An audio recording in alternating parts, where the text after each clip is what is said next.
पिंपळगाव विजारा येथे आज दिनांक 1 सप्टेंबर 2024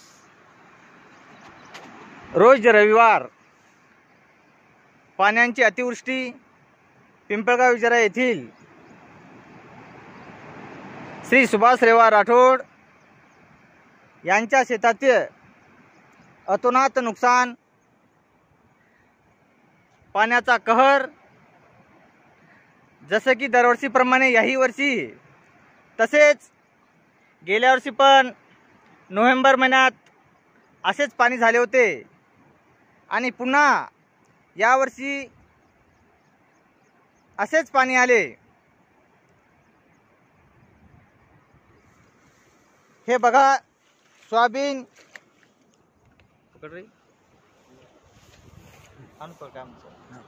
सोयाबीन मध्ये पाणी तळ्याचे रूप आले आहे। हे पाणी पहा आणि हे आमची सोयाबीन बघा।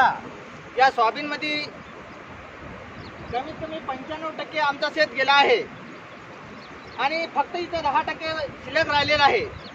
तरी शासनाला आमची एकच विनंती आहे की त्वरित आमची शेत पाहणी करून घ्यावी आणि लगेच शासनाकडून जी मदत होईल ती आम्हाला त्वरित देण्यात यावी। न दिल्यास आम्हाला काहीतरी करून घ्यावे लागेल, कारण आता आमच्या तोंडात आलेला घास बघा तुम्ही। आता पण हे सोयाबीन पूर्ण पकलेली आहे, 90% भरलेली आहे, पण आता आम्ही कसं करावं तुम्ही सांगावं।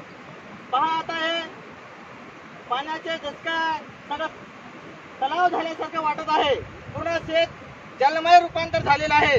तरी शासनाला आमची एवढी विनंती आहे की आपण त्वरित आम्हाला जे काही द्यायचे असेल ते शासनाने त्वरित पंचनामा करून मदत करावी।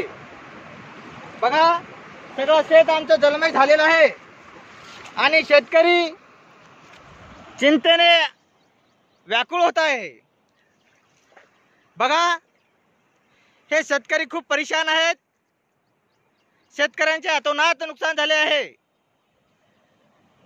आता शेतकऱ्याने कर्ज फेडावे कसे आणि काय करावे हे पण शेतकऱ्याला काही सुचत नाही।